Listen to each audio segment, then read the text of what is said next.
Well, despite the fact that temperatures today are far higher than they've been for some considerable time in many parts of the country, we're certainly not out of the woods yet. It does look as if very gradually in the next day.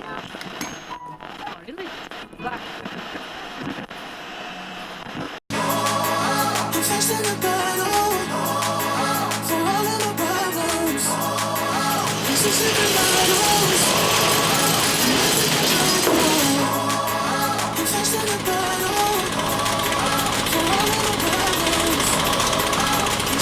battle.